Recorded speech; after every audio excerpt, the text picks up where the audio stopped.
नमो नारायण, जय महाकाल, जय माँ बगलामुखी। सभी मेरे दर्शकों का बहुत बहुत स्वागत है। आप सब लोग खुश रहें, स्वस्थ रहें, यही मैं अपने इष्ट श्री हरि नारायण जगत के पालनहार से आपके लिए प्रार्थना करूंगा।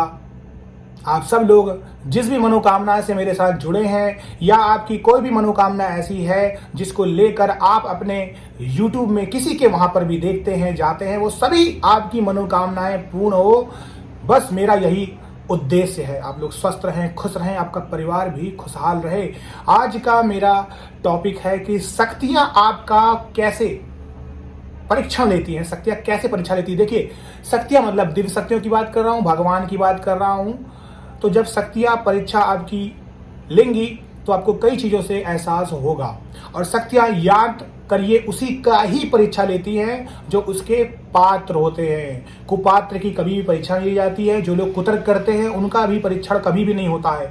जो लोग कभी पूजा पाठ करते हैं उनका भी नहीं होता है। जिनका काम केवल निगेटिव गंध फैलाना, उनका भी परीक्षण कभी नहीं होता है। सच्चे भक्त जो भगवान की भक्ति किसी भी मनोकामना से करते हैं, लेकिन करते जरूर है। आप कोई भी प्रॉब्लम हो, भौतिक सुख सुविधाएं आपको चाहिए, लेकिन भगवान का जाप कर रहे हैं, तो भगवान के जाप अगर आप करते हैं, चाहे आपकी कोई भी मनोकामना है, तब भी आप स्वच्छ हो जाएंगे। आपका शरीर स्वच्छ हो जाएगा, आपकी आत्मा स्वच्छ हो जाएगी। क्योंकि प्रभु की भक्ति में आप जिस समय जुड़ जाते हैं, चाहे स्वार्थ कोई भी हो, फर्क नहीं पड़ता है। तो आपका जो उद्देश्य है वो पूरा हो ना हो, लेकिन प्रभु के दर्शन जरूर होंगे। आपको प्रभु का सानिध्य मिल जाएगा। और सिर्फ एक बार राम का नाम लेने वाला भी बैकुंठ चला जाता है, इसमें कोई शक नहीं है। तो बस आपने कोई भी अगर तरीका अपना लिया है तो भगवान आपको मिलेंगे।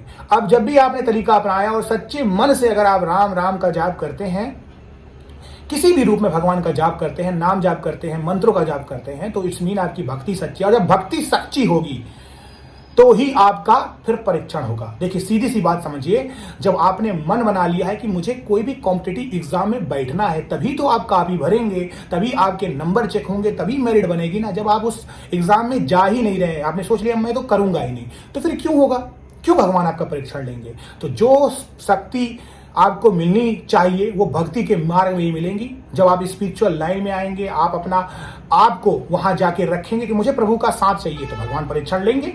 क्योंकि आपका परीक्षण उनका लेना कर्तव्य है कि क्या ये मेरा पुत्र है, ये सही में मेरी मनोकामना चाहता है, अपनी मनोकामना रखने के लिए मेरी भक्ति चाहता है, या इसका पीछे इसका कोई स्वार्थ है।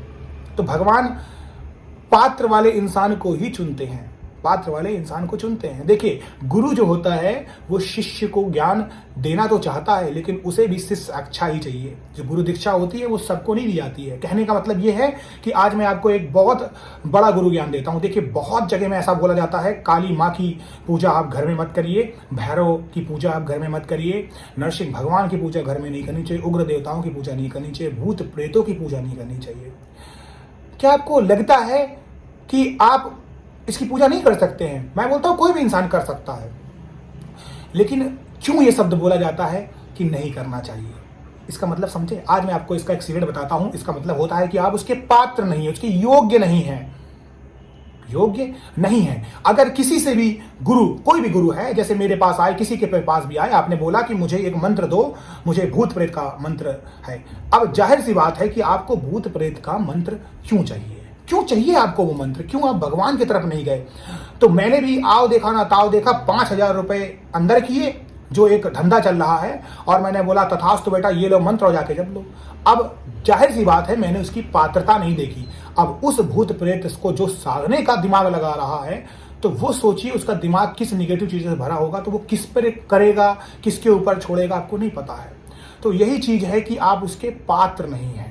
अब उस शक्ति को हैंडल नहीं कर सकते हैं, आप संभाल नहीं पाएंगे। कभी आपने मंत्रों का जाप नहीं किया और डायरेक्ट आप अंगार को पकड़ने की बात कर रहे हैं, आप डायरेक्ट सूरज को पकड़ने की बात कर रहे हैं, है ना। तो पहले आपको पात्र बनना है, पहले आपका जो तरीका होता है वो करिए। आप साधना के स्टेप फॉलो करिए। कोई हथेली पर कभी भी सरसों नहीं उगती है। हथेली पर सरसों अगर आपको वाकई में उगाना है तो मट्टी आप लगाइए, हथेली पर सरसों भी उग जाएगी। लेकिन वो जो मट्टी है ना, वो आपका बिगिनिंग स्टेज है।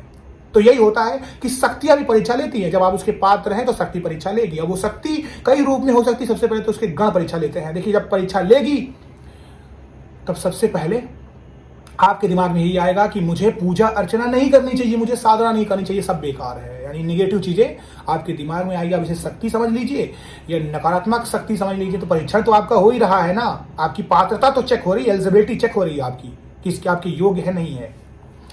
दूसरी बात आती है कि उसी समय आपका कोई काम आ जाएगा, आप कहोगे मैं आज ये पास नहीं कर पाऊंगा, तो इस समय आपको चुनना है। बहुत सारे एक्सक्यूजेस आएंगे जो मुझे कमेंट के रूप में आते हैं, मेरा एक घर है, मेरे पापा मम्मी मुझे पूजा नहीं करने देते हैं, घर में कोई आ रहा है, मैं किराए के घर में रहता हूँ, मेरे पास माला नहीं है, मेरे पास पैसे नहीं है, मैं पूजा पाठ में बहुत देर तक बैठ नहीं सकता हूँ, मैं जाप नहीं कर सकता हूँ, मुझसे मंत्र नहीं होता है। ये सब जो चीज़ें हैं ना, यही सब एक्सक्यूजेस हैं। आप चाहे किराए के घर में रहो, चाहे कोई भी घर में रहो, अगर आपको प्रभु चाहिए हैं तो आपको अपनी व्यवस्था करनी होगी। अगर आपको एग्जाम देना है तो आपको pen, copy, pencil, admit card और कॉपी को भरना होगा, उसके अलावा कोई विकल्प नहीं है। आप सोचो घर से बैठ के कोई भी आपको पास कर देगा, तो दैट इज नॉट पॉसिबल, ये नहीं है। तो सच यही है कि आपको उसके लायक बनना होगा।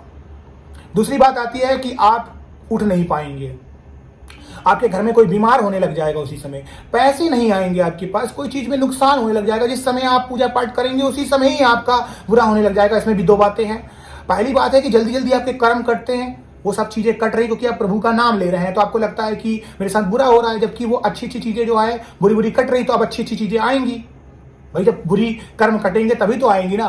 दूसरी बात है, नेगेटिव एनर्जी हावी होने की कोशिश करेगी कि इसको बुरी बुरी चीज बोलो तो ये हट जाएगा, भगवान का नाम छोड़ देगा, क्योंकि निगेटिव एनर्जी कलयुग में ज्यादा है, तो आपको वो परेशान करेगी। उसका जो आयाम है पृथ्वी का, आपसे ऊपर ही निगेटिव एनर्जी सबसे ज्यादा मौजूद है, भगवान तो बहुत ऊपर बैठे हुए हैं, तो वो सबसे पहले आपको परेशान करेगी। तो इस तरीके से परीक्षण होता है, शक्ति आपको परखती है, आपको बहुत दिक्कतें आने वाली, आपके घर में लड़ाई झगड़े हो जाएंगे। आप कभी कभी तो ऐसा भी समय आने लग जाएगा कि आप जिस समय पूजा पाठ करेंगे, मुझे कमेंट आते हैं और ये होता है, जिन लोगों के साथ हो रहा है उन्होंने देखा होगा, पूजा पाठ करते ही उनके घर में और चीज़ें होने लग गई। वो कह रहे हैं पूजा पाठ किया, भगवान किया तो मेरा और बुरा हो गया। और मुझे तो ऐसे कमेंट आते हैं कि मैं 15 साल से 10 साल से भक्ति कर रही हूँ, कुछ नहीं मिला, भगवान है ही नहीं, मुझे इतने दुख मिले। लेकिन अगर वो उन दुखों के गहराई में जाएं तब उनको समझ में आ जाएगा ये एक साइकिल है, जो आप बो रहे हो वो अगले बार काटोगे, जो पहले बो रहे थे वो अब काटोगे। जो अभी का भोग रहा करोड़पति है वो पिछले बार का भोग रहा, ये जो गंदा करेगा कर्म करेगा अगले बार भोगेगा। जो आप भोग रहे हैं वो पिछले का भोग रहे हैं, और आपका सही समय आएगा तो आ जाएगा, नहीं आएगा तो नहीं आएगा। ये जन्म भी कम है, दैट्स मीन आपने बहुत ज़्यादा कर्म किए। तो इतना सच जो मैं बोल रहा हूँ ये थोड़ा सा कड़वा होता है, और कड़वा सच अनडाइजेस्टेबल होता है, लेकिन सच तो जिंदगी का यही है। आप कहीं से भी गूगल कर लीजिए, यूट्यूब कर लीजिए, शास्त्र पढ़ लीजिए, वेद पढ़ लीजिए, बहुत प्रकांड पंडित से पूछ लीजिए, ज्योतिषी शास्त्री साधक से पूछ लीजिए, जीवन की साइकिल कोई बदल ही नहीं सकता है। ये कर्म आपके साथ जुड़ते चले जाएंगे। बस ये है कि अगर आप भक्ति करते हैं, साथ देते हैं, तो ये जो जीवन की साइकिल है वो थोड़ी कम हो जाएगी, जल्दी जल्दी आपके चीज़ें कटेंगी, क्योंकि आप चीज़ों को काट रहे हैं। कुल मिला के एक एग्जाम्पल के साथ आपको समझाता हूँ। एक आपके शरीर पर घाव हुआ, ये जो घाव है ये आपके बुरे कर्म है। अब इस घाव को अगर आप खुला छोड़ देते हैं तो पॉसिबिलिटी है कि ठीक हो जाए, और ये भी पॉसिबिलिटी है कि और सड़ के बदतर हो जाए। लेकिन जब आप इस पे किसी भी प्रकार का कोई भी क्रीम लगाते हैं, ऑइंटमेंट लगाते हैं, कोई ऐसा क्रीम लगाते हैं जो एंटीबायोटिक है, तो 100 में 200% पॉसिबिलिटी है कि ठीक हो जाए। तो ये जो एंटीबायोटिक है यही है स्पिरिचुअल लाइन, यही है साधना, यही है पूजा का मार्ग। अब ये ठीक होगी। तो भक्ति मार्ग के अलावा कोई इसका तरीका नहीं। तो शक्तियां परीक्षण लेती हैं आपकी, अगर आप उसके पात्र हैं तो शक्तियों का परीक्षण यही होता है। परेशानी आएगी आपकी ज़िंदगी में, गरीब आप होते चले जाएंगे, बहुत सारे एक्सक्यूजेस आएंगे जो मैंने इतने सारे बताए हैं। तो खुश रहिए, स्वस्थ रहिए, और पूजा पाठ को मत छोड़िए, शक्ति को अपना काम करने दीजिए, आप अपना काम करते रहिए। भक्ति में ही शक्ति है, शक्ति में प्रभु है, प्रभु है तो सब कुछ है, परम कल्याण है। नमो नारायण। जय महाकाल, जय मां बगलामुखी।